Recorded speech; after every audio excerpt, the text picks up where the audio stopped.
Welcome. Let's go ahead and get started. So just to make sure you are all in the right place, you are joining our student panel to get to hear directly from them about the theme of Power of Educators. So if that's where you wanted to be, awesome. If that's not where you wanted to be, awesome, you should stay, because this will be a tremendous opportunity to get to talk with students and really create a space to hear their voice about what makes for a powerful educator. So I'm Amber McCulloch. I'm from Puget Sound ESD, she, her pronouns, and I'm joined by Brooke Brown as a fellow moderator. For those of you who don't know, Brooke Brown is our Washington State Teacher of the Year. But Brooke, I'll hand it over to you to do any other introduction you want for the space. Thank you for having us, and really I'm honored to be here, but the stars of the show are the students that are here, and I'm just so grateful to help facilitate, but really to be able to sit and listen. And I think so often as educators, we feel like we have to have the answers, and I would just challenge and encourage us that the more we ask our students for answers, the more that we learn and grow as professionals, but even more so as people. And so I just invite you to just listen to the brilliance, to the wisdom in the room, and just to have open hearts to be ready to implement some of the things they're going to inevitably share with us today. So I'm just grateful to be here, and thank you. Thank you, students, for making the time. Yeah, such gratitude for everyone here, but especially students. Thank you. For participants, know that if you have questions, please drop those in the chat because we will weave those in.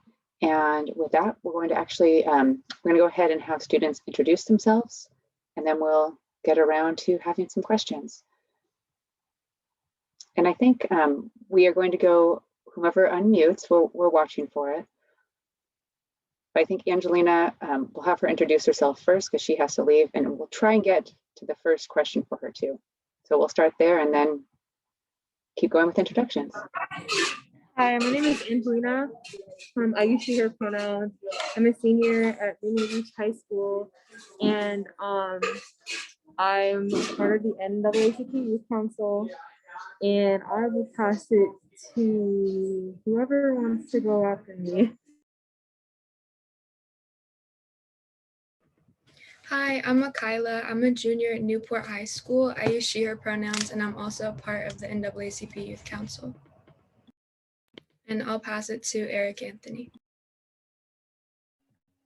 My name is Eric Anthony. I am a senior at Ballard High School. I'm the co-president of Students and Teachers Against Racism, and I'm also a member of the NAACP Youth Council. And I'm gonna pass it along to Kaylee.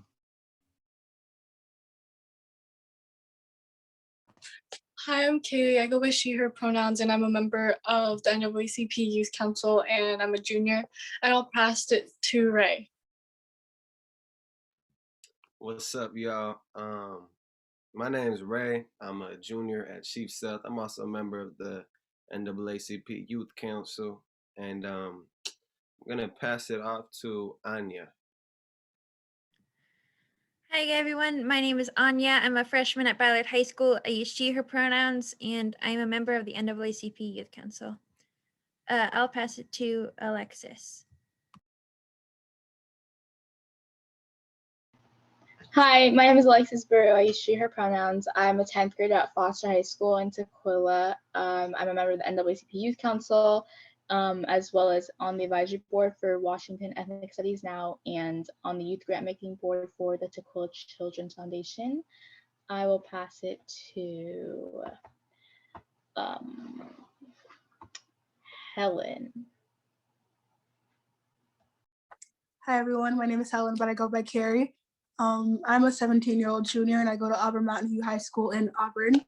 I'm a member of Black Youth Leadership Coalition of Auburn, and I'm here with my other member, Aisha, so I'm gonna pass it to her. Hello everybody, my name is Aisha. I'm a 17-year-old junior at Auburn Mountain View High School, and I'm also a part of BYLC. Who hasn't gone yet?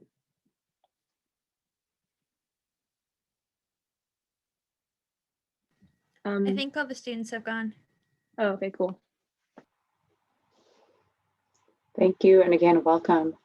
So the theme of this Regional Educator Network is Power of Educators.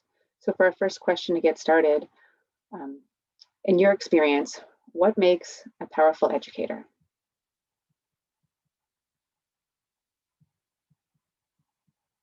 And Angelina, we'll go with you first, and then if you unmute, we'll know that you're ready to share. Yeah, sure. A powerful educator, that was something we've been talking about a lot over the past few months. You're just an educator that is respected in a classroom and in their community. And I find that the idea of power, it can always be like seen in different ways. And so when I think of a powerful educator, I think of an educator that empowers their students and sees them as equals. So often we see in our schools and just different power dynamics that exist because of just whatever the historical adultism and all these different games that have occurred to create institutions that have different levels of power, and how it's showed can often be seen as negative. However, when I think of a powerful teacher, I think of usually somebody who looks like me, somebody who can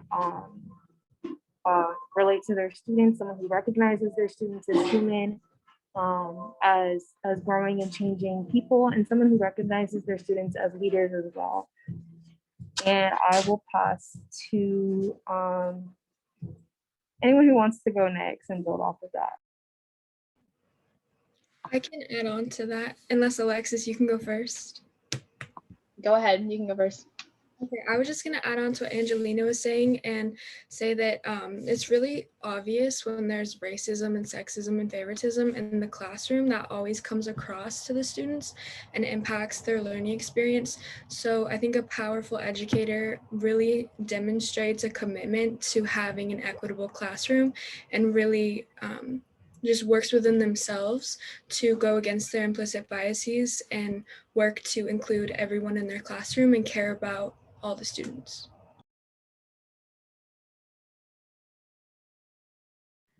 And I would say, in addition to just caring for all the students, also like something that goes with that is making sure that you have a safe space for the students to like be their whole selves and bring their entire identities to the door.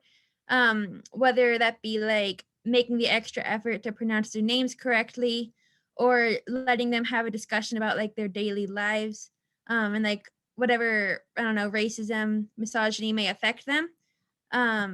Because shutting down those conversations can be very harmful. Even if like you don't think that they fit in your class subject, you really just need to like make the space for the students, and like not having those discussions can lead to like some really harmful ideas.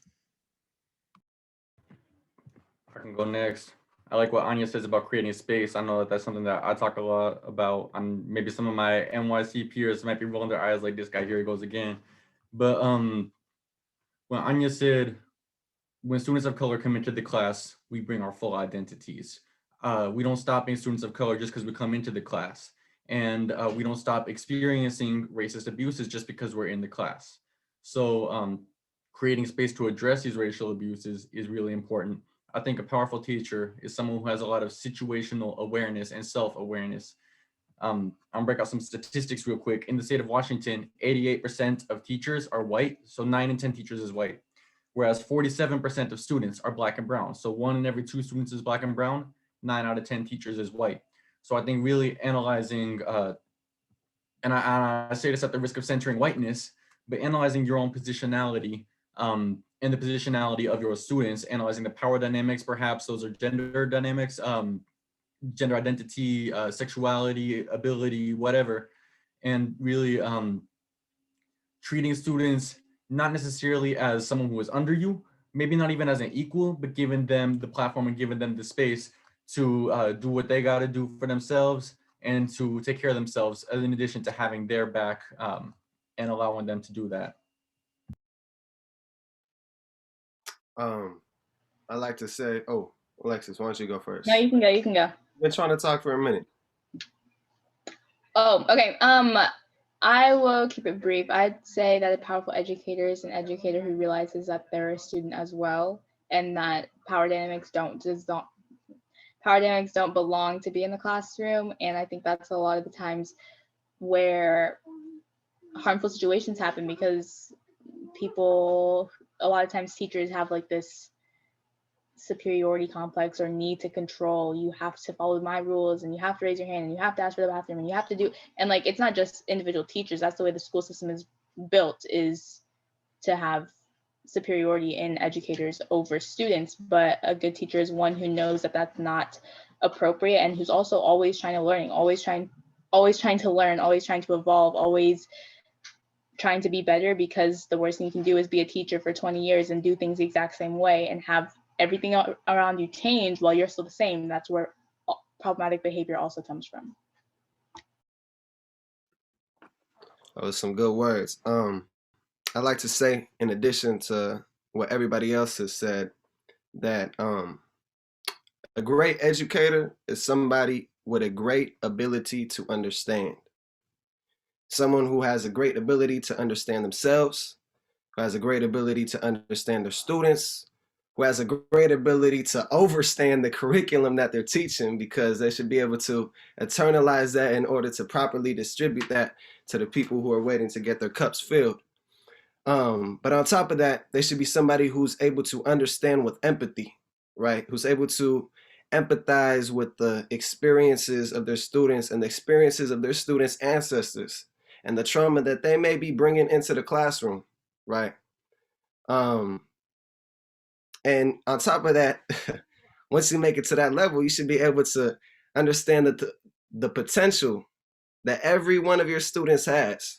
And you should have, as an educator, the desire inside of you to help each one of your students achieve as much of their potential as possible, right? That should be, as a teacher, that should just be what you want. You know what I'm saying? That's, to me, what makes a great person is their integrity, what they want, not what they're told to do, not what they do because they're getting paid, right? If you're a great educator, that should be something that you would be doing even if you weren't getting paid, right? You should want to be able to help people develop their own gifts, right? And even share some of your own. So, yeah, like I said, an educator is someone who can understand. A powerful educator to me is someone I agree with what everybody said, and I want to add on that it's someone who's able to support students, support the minorities in your class. It's a teacher that's able to step in when it's needed, because I've heard too many times of racism happening in a whole classroom with the teacher right in front of their eyes, listening, hearing, and seeing everything going on, but not knowing what to do, not even able to say, hey, are you okay? Or hey, stop the racism in that class. And I'm sick and tired of that. And a powerful teacher is someone who's willing to step in when they're needed and willing to uplift the voices that need to be heard. And someone who's able to understand that the school system that you're working in, the school system is racist, and what you need to do is own up to your mistakes, learn from your mistakes, and continue to dismantle white supremacy in your classroom, and try to uplift the voices in your classroom so students can grow, and it can just lead a student such a long way. I've had experiences with like extremely racist teachers, extremely racist principals who, when someone tries to hold them accountable, they'll say, I can't fix systemic racism. Yeah, no shit, you can't, but you can do a little thing to help and support your students and help them just feel safe in the classroom. And excuse me for swearing, I'm sorry, but yeah.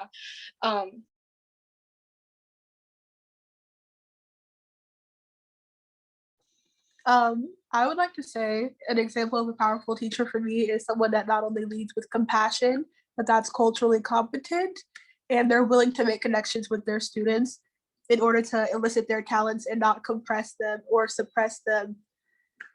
That's it.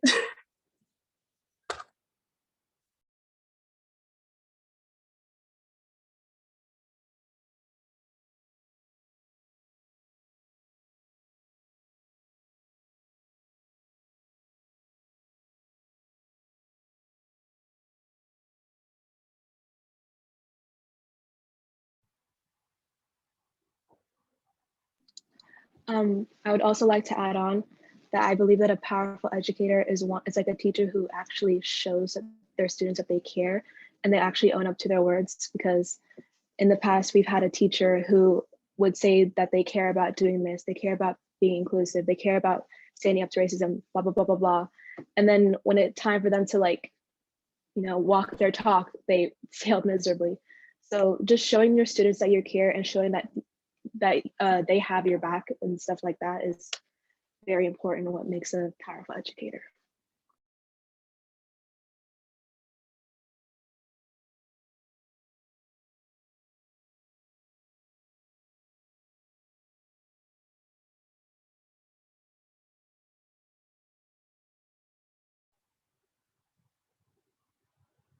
Okay, holding space in case any of you want to share more.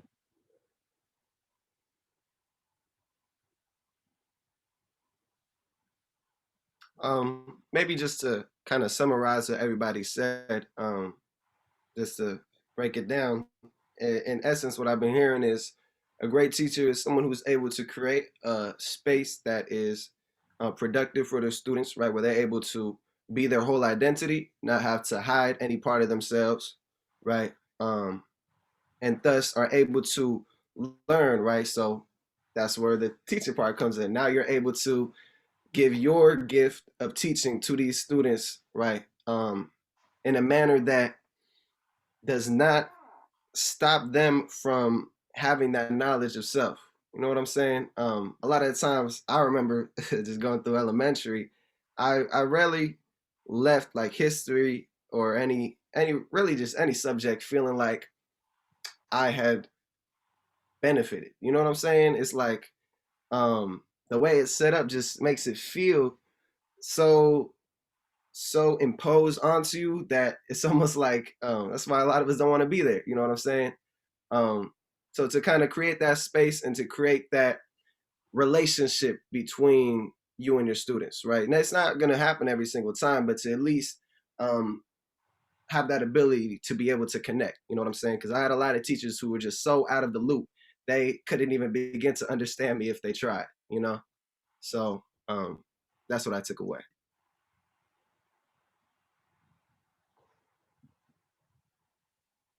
Thank you all for sharing. So before educators joined us in this space, they got to hear from a teacher panel. And one of the questions that was directed to the teacher panel was around a recognition that in this space that we're in with remote learning or hybrid learning across various settings, marginalized students continue to be the most impacted. And so teachers were kind of sharing some of their ideas around an observation, an action, or a personal connection that ignited or deepened their understanding of the need to ensure inclusion and equitable practices. And that's something that you all have been sharing, right? Like this commitment to equitable classrooms and what that looks like. So I'm curious, in the space of hybrid or remote, what does it look like for a teacher to show up in that way for you to demonstrate that commitment to an equitable classroom? I can get this one started. I think part of equitable learning, and we can talk more about the social aspect of this with the interactions, but part of it starts with the curriculum for sure. And I say when we talk about ethnic studies, we go to school and we take English class and we read white people literature, and we go to history class and we study white people history.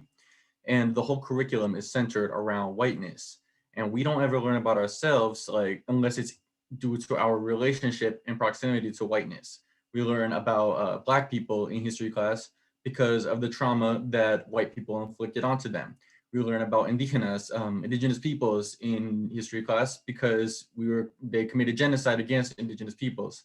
So centering your class not around whiteness, but around everybody, you know what I'm saying? Like, it's not about the exclusion of white people. It is about the inclusion of Black and brown people. And I think that the curriculum is really a place that really needs to get started in, because I've only had, like, I can count on one hand how many teachers I've had that I feel like centered the curriculum around something other than whiteness.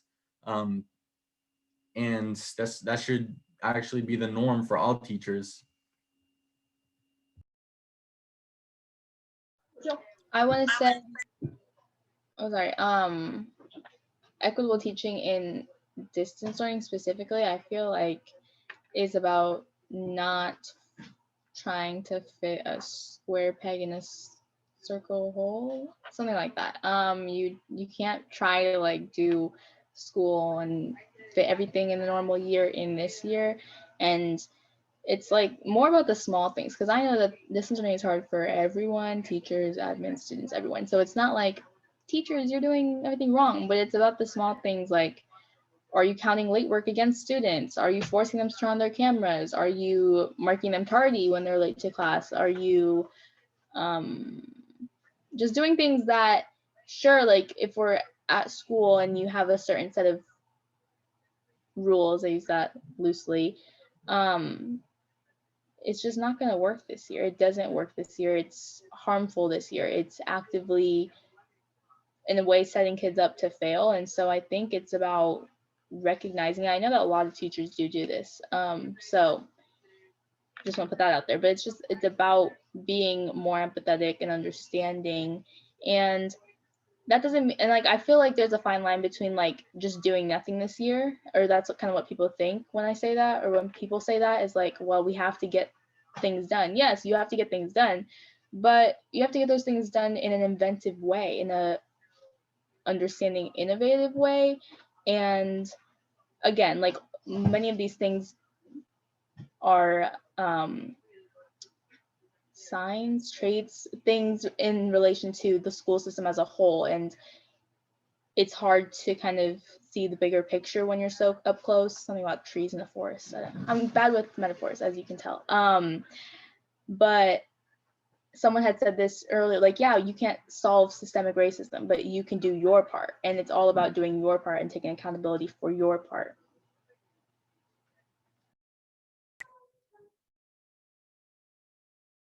In terms, you can go ahead.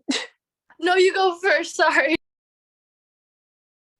Okay. In terms of distance learning, well, I have very low functioning depression.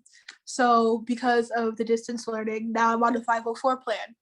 And I think instead of being on a 504 plan, I would have preferred if they would have had leeway for all of the students, because as far as I'm concerned, they're saying a lot of kids are failing. And if a lot of kids are failing, that obviously means something is wrong somewhere.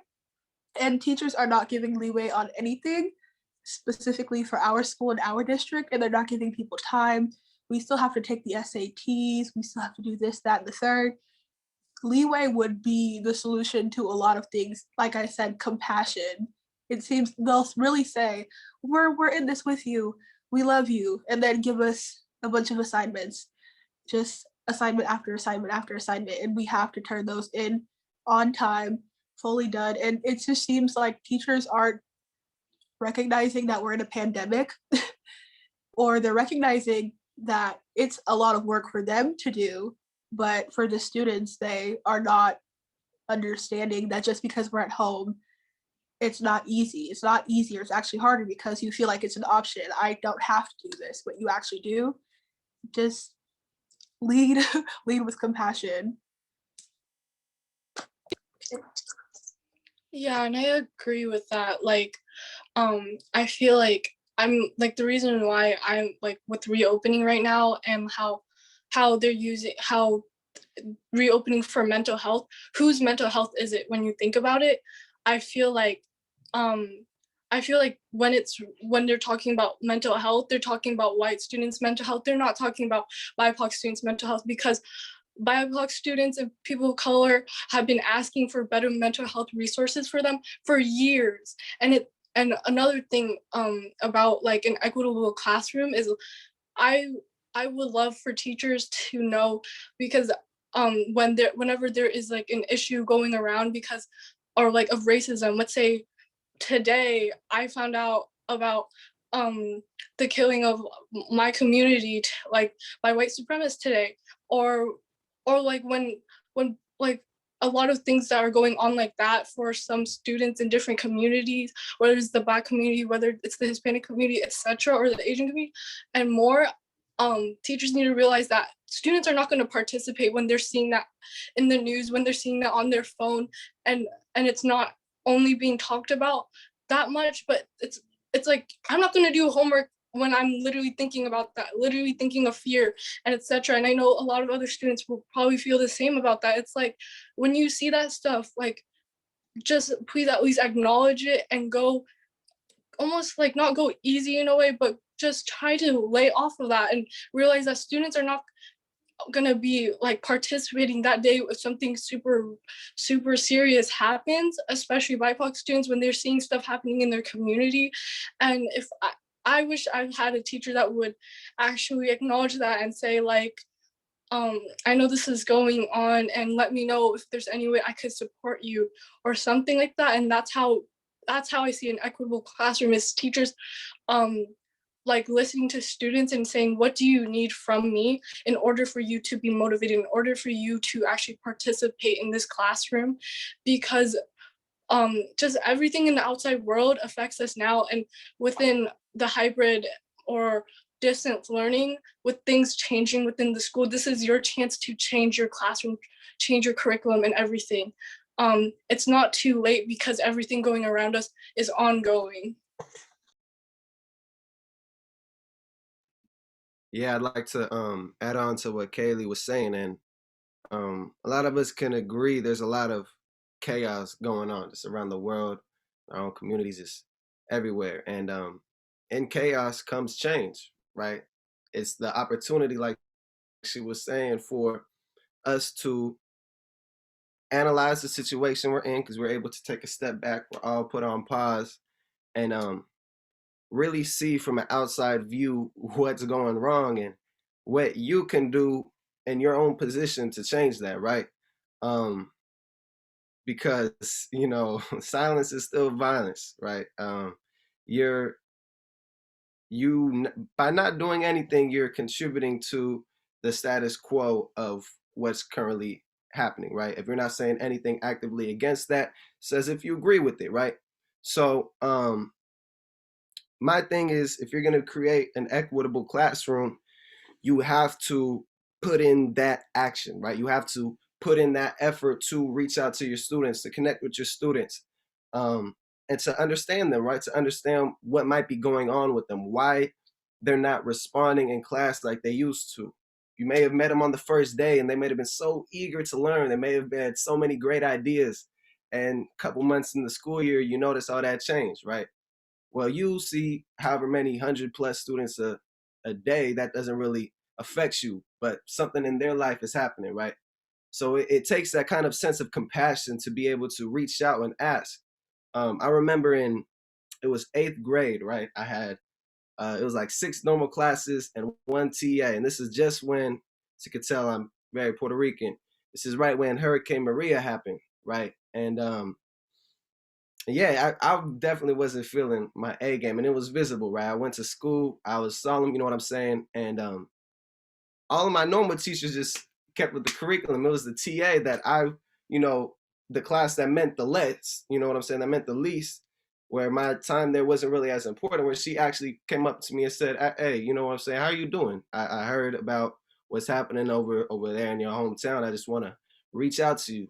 And that meant a lot to me, you know what I'm saying? That meant a lot, knowing that somebody actually cared how I was coming, how I was presenting myself, right? So it's about noticing those instances and acting upon them, right? Because yeah, you have an amazing opportunity, right? You have the opportunity to touch a lot of lives, right? And I think that's so valuable, and I think that's a very sacred title too. The relationship between the teacher and the student, it's a sacred thing, and I feel like it should be appreciated more on both sides. I wanted to add on to that and say I feel like there's such a disconnect between teachers not getting involved in the students' mental health and them kind of taking a step back and saying, I'll let I'll let the counselor handle that, when students usually don't even feel comfortable going to the counselors, and they're so overwhelmed because they have thousands of students, hundreds and thousands of students. So I feel like we only have, 7 or 8 teachers, and they can really make a big impact on us. We see them every single day. You can really make a big impact on their mental health or in their life if you're just aware of what they're going through, and you present yourself as available. And like Kaylee said, how can I support you with what you're going through? Because I've never really seen that in teachers, but it would be really beneficial if they did.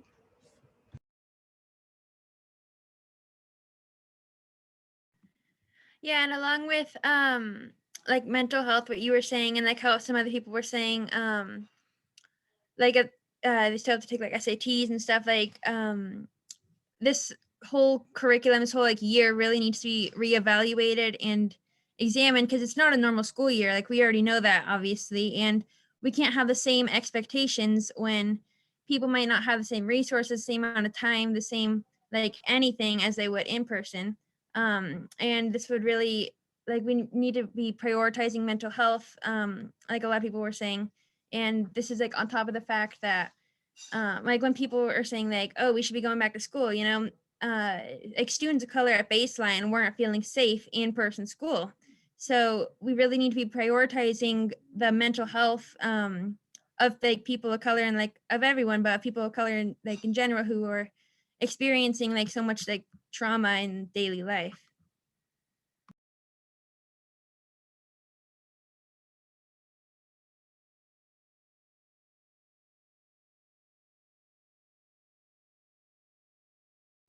Ooh, I forgot to add, but also adding on to what she said, we're going back into the building, and we already made it aware to all of our administrators and our teachers. We live in a predominantly white area where the kids are racist and they're open about it. And we already told them the interactions we're about to have in the building are not going to be safe, and they need to prepare, because the amount of things that have been coming at us from our peers that we know and we have classes with, like even things that have been said in class virtually, they need to prepare for interactions that are not positive between students of color and their white peers, because there will be disagreements, there will be issues, very many, especially in our area. But I don't know about other areas. I completely agree with what you were saying, and yeah, I definitely you guys have to have some type of plan, because there's a lot of instances. Now, I'm a very vocal person, right? I'm not gonna go along to get along. I'm not gonna not say something because I'm not supposed to. If that's what needs to be said and that's what's supposed to be said, you know what I'm saying? And I know that's what needs to be said. I'm gonna do it. And there's definitely been some times in the virtual classes when, some people just said some pretty outlandish stuff, and it's almost as if they saying that knowing that there can't be any repercussions, right? Because they're virtual, they're online.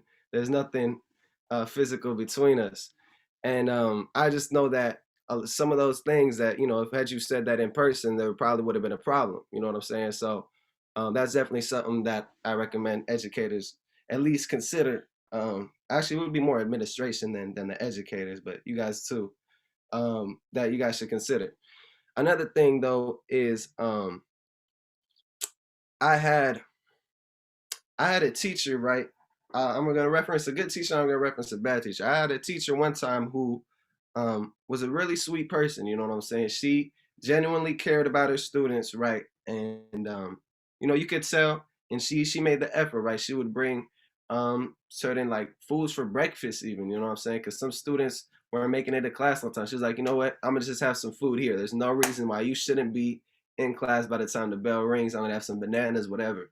She would, in her position, since she was an ELA teacher, she was able to once a week actually have a circle with their students and just ask, check up, what's going on with you, what's exciting in your life, what's a challenge in your life. You know what I'm saying? How are you doing? And in doing so, she started to make that space, right? She started to make that space in the classroom where we actually feel comfortable and we feel almost at home, right? I had another teacher though, where she she, man, I don't even know where to start. She thinks that she's a good person, right? She thinks that she's doing everything right. She says that she's progressive. She says that she's for the people, right? She's very for women's rights, which is great, but she fails to acknowledge her own racism. She fails to acknowledge her own mistreatment in the classroom that she does. Now, because she's visibly, you know, she passes as a white woman. She's pale skin, blonde hair, you know, but apparently she's a quarter Native American. So she's immune or whatever, you know what I'm saying? And she's the type of person who really like used tokenism to the max. Like I don't even know how to explain it. Like it's as if you can't even explain it to her. You know what I'm saying? It's like she's so far in her own paradigm, in her own world where she's doing everything right, you know, that she can't even be brought up the mistreatments that she's been doing, right? And that was a class that I actually had a lot of problems with because, you know, I'm in my own perspective, you know, I'm aware of racial injustices, right? I've experienced some things in the past, but I'm also looking at this person as an ally. So I'm not expecting it from this person. And there's a lot of instances where it was like, I kept seeing a lot of things getting put back on me, right? Like you'd have some students doing something over here, maybe they messed up the classroom, scribbled on the table, whatever, and then it'd be like, okay, Ray, go clean that up. You know what I'm saying? Or it'll be some other type of instances like that. And at the time, I'm only in 7th grade. I hadn't yet developed. In Spanish, it's that ponte pa la cosa. You know what I'm saying? It's that that ability to say, excuse me for my French, but hold on, what the fuck are you doing? You know what I'm saying? Like that ability to really stand up for myself. So there's the when you're in that position, right, and you don't really have the outlet, right? Because I didn't have a teacher I could talk to at the time. I didn't have, you know what I'm saying, a counselor at the school I could talk to. So I just kind of kept that inside. I'm like, yo, why is this person treating me like this? And then one time she was doing something like that, and I was just like, oh, okay. She had already sent me to the administrator a bunch of times by now. I had multiple referrals, right, for like super minor things. Like it's like we're kids, we're middle schoolers. And one time I was just like, yo, you're crazy, you're tripping. And I just stood up. And the act of me standing up out of my seat was enough for me to get damn near expelled.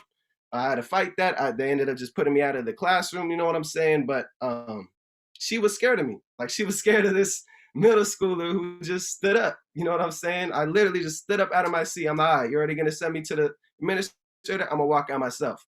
And that really resonated with me because that was the first time I realized that, you know, people aren't who they say they are. People are who they are, right? So you may be able to portray yourself a certain way, but if in the core, in the heart, you still aren't developed all the way, or you still aren't all the way there, maybe you even have some hate in your heart, that's going to show. Eventually, somehow, it may be in the smallest things, that's going to show.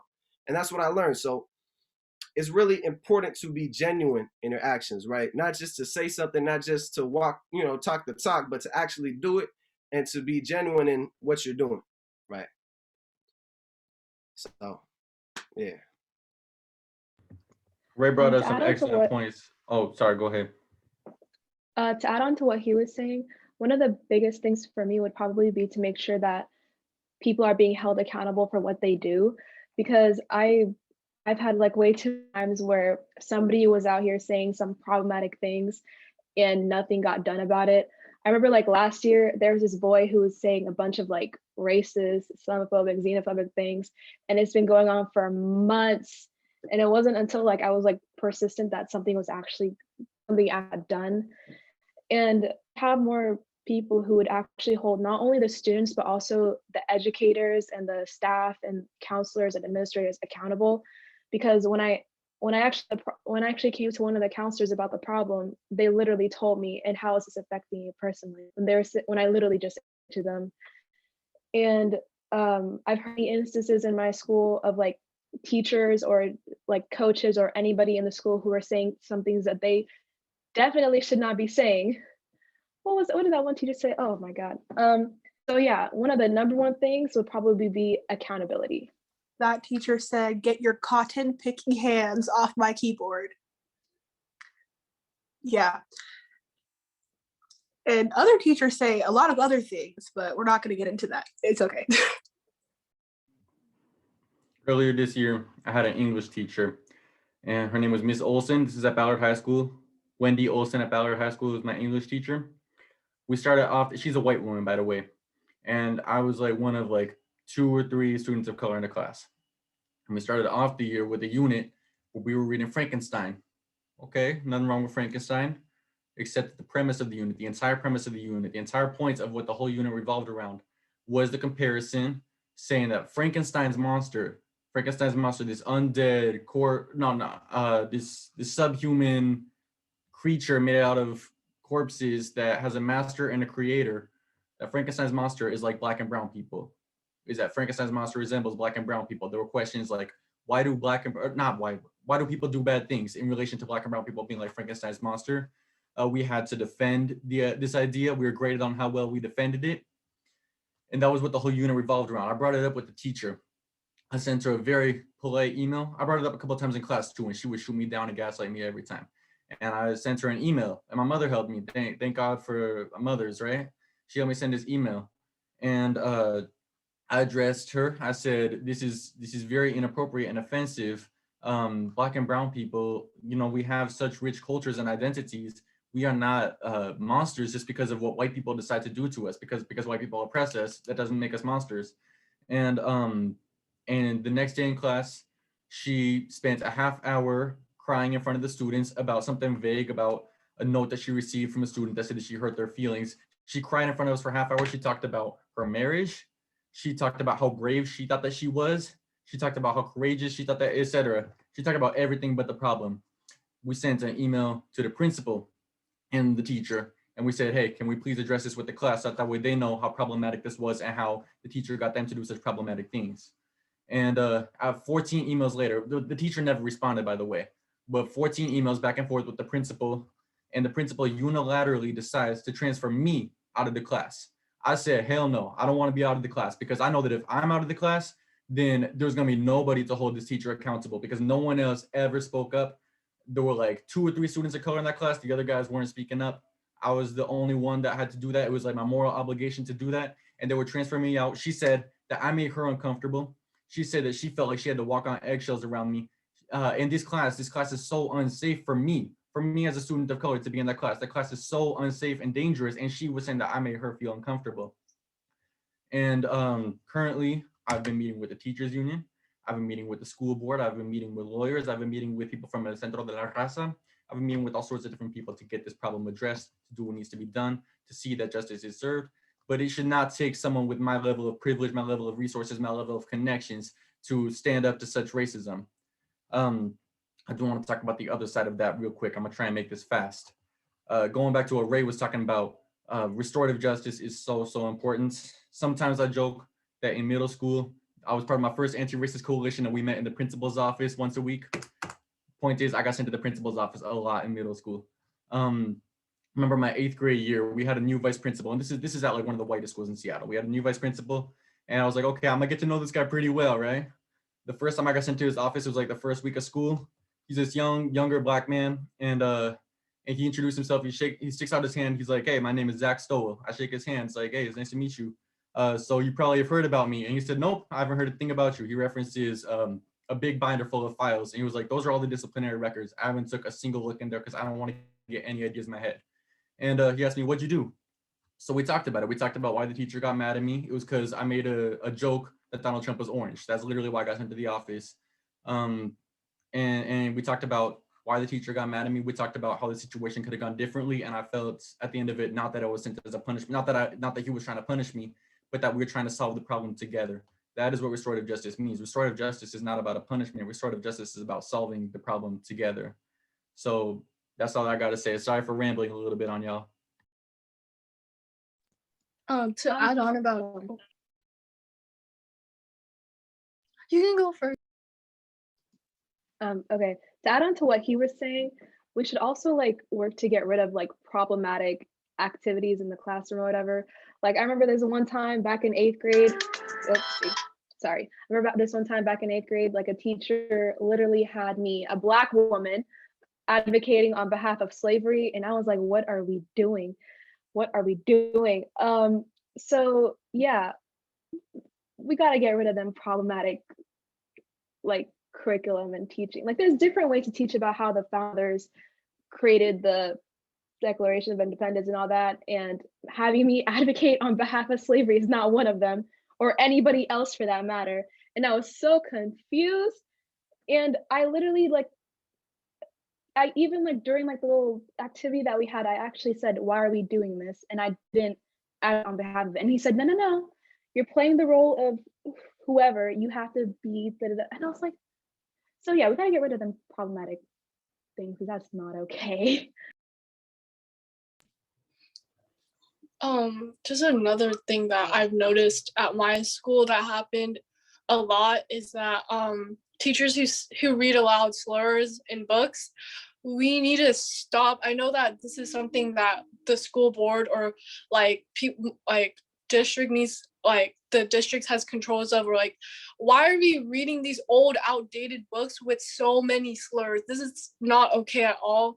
And it's just the fact that there's so many teachers that I've heard from other friends in my classroom that have said slurs out loud. And you think that they go away from your school, but you think that they're fired, or you think that they got held accountable. They just get moved to a different school. And that is the problem, is that I've noticed with any issue that has to be with like racism with teachers, is that they kind of like, they kind of like fool BIPOC students and think that, oh, maybe I'm like safe now, the teacher's gone from my school. But other students are not going to feel safe because they're moving that teacher to a different school, to a different place, or giving them a one week penalty break type of thing. Like it's, in a way, it's like we need to get rid of those teachers, or we need to get in teachers that are actually willing to learn about anti-racism and willing to do those practices in their classroom. Because I'm sick and tired of hearing like, yeah, today my teacher said this slur.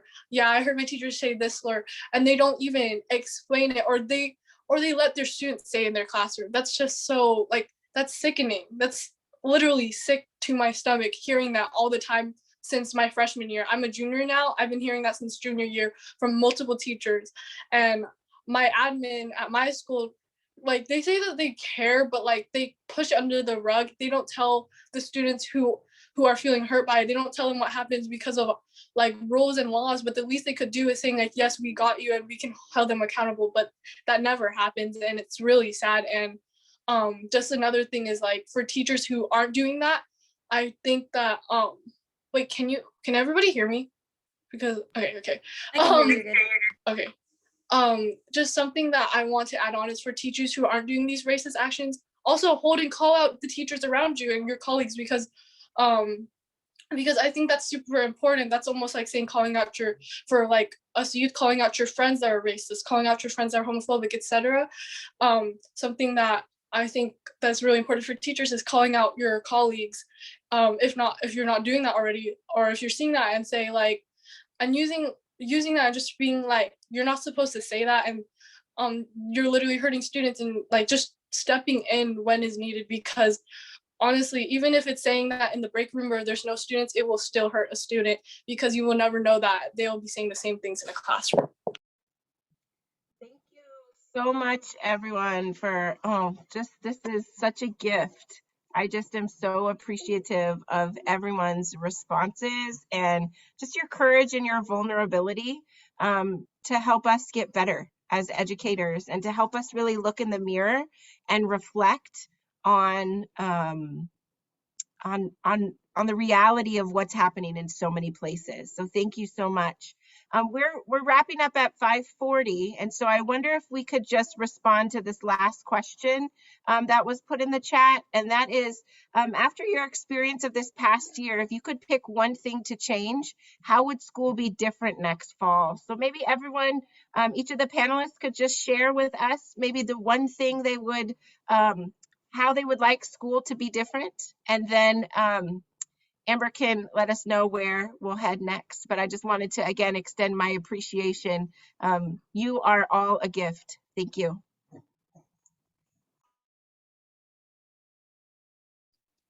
I'd say bringing more students into the fold when it comes to like making decisions, because like for like the educators and stuff, it's been a while since they've been in school. Like things are different from. Can you guys not hear me? We can hear you. It's just his Oh, audio is weird. okay. So like making sure students are a part of like big decisions and stuff like that, so that they can like give like their input with the administration.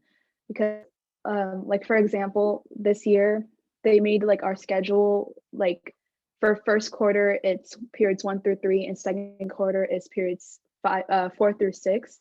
And so there'd be like long periods of time where we're not in the classroom, and for like stuff like SATs and like the AP tests, like we're not in the classroom, and it's been a while since like we've studied the material, and it just like really threw us off, and they just made that decision without like consulting the students, and it really screwed a lot of people over. So yeah, making sure students are a part of it, the conversations.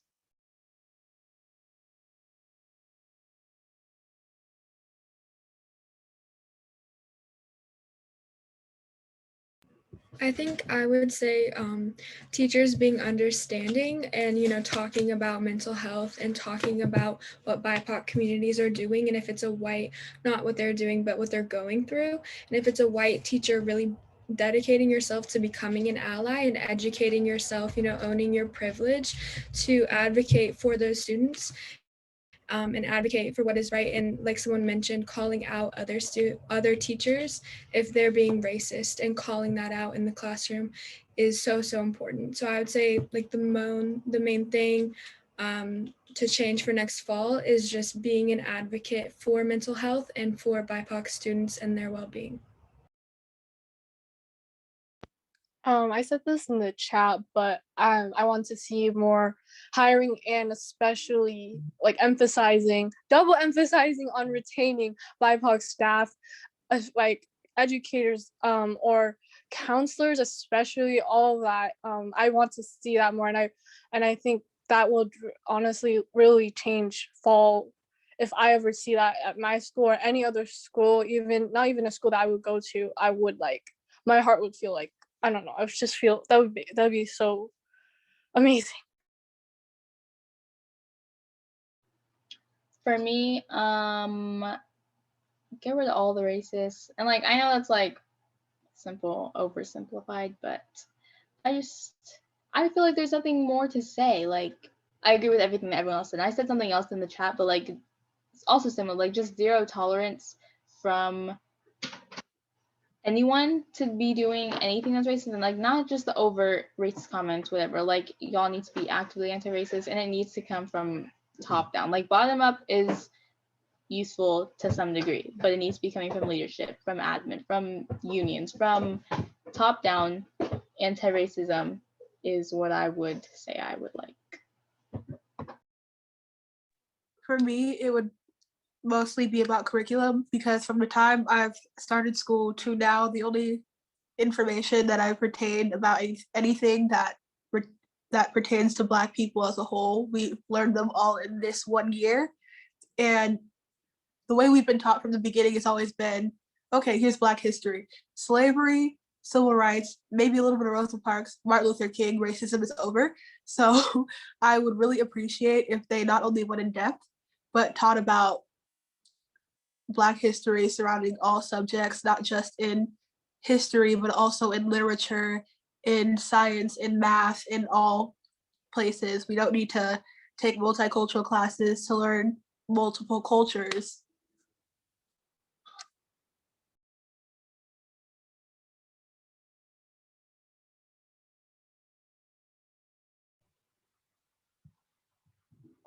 I like to add on and just say that, if I could change anything about school, it would also be curriculum, having something meaningful to the students, right? Like, shoot, I remember, I think it was like 5th grade, the first time we were reading something, and it kind of felt a little bit, at first it felt, like, okay, this resonates with me. We were talking about some Native American tribes, and I'm like the only person of Native descent, you know what I'm saying? I'm not even Native American, I'm Native Caribbean, but we're very similar people. So the teacher's like, okay, you read this one. And I started reading, and I'm like, okay, this is kind of cool. This is some people I can relate to. And then I started reading on, and it's just about the massacres and the genocides and all of this. And it's like, there's a lot to take in before I could read a positive story about my people, you know what I'm saying? I'm reading about how they were slaughtered, right? So, and I still haven't yet to learn a positive story. They haven't taught me anything. Everything that I know about my own people, that I know about my knowledge itself, came from my own research, which is cool, you know, that students are able to do that. They have that accessibility with the internet and everything, but that shouldn't be the only source, right? You should be given this, right? As schools that claim to be, because my school's like big on that, you know, we welcome everybody. We're international school, everybody's welcome here. We have, you know, all this like diversity and everything, you know what I'm saying? But if you're not addressing those different people and those coaches that you have, then you're not actually teaching anything beneficial to them. You're only really teaching stuff that's beneficial to the white students. Then, you know, you're not really an all-inclusive school. You're not really serving other people. It's not everybody belongs, you know what I'm saying? So that just goes back on being genuine, you know what I'm saying? And truly meaning what you're saying and what you're doing. And yeah, that's how I'm going to end it off. What an ending. Thanks, Ray, for closing us out.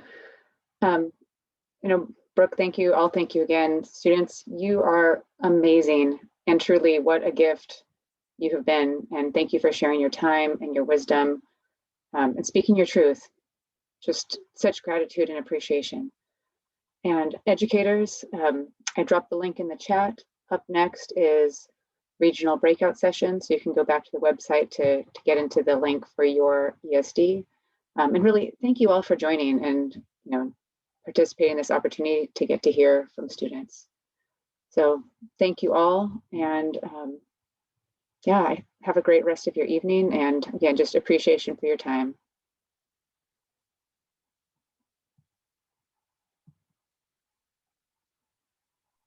Have a nice day, y'all. Thank you. Thank you. Thank you. It's been amazing.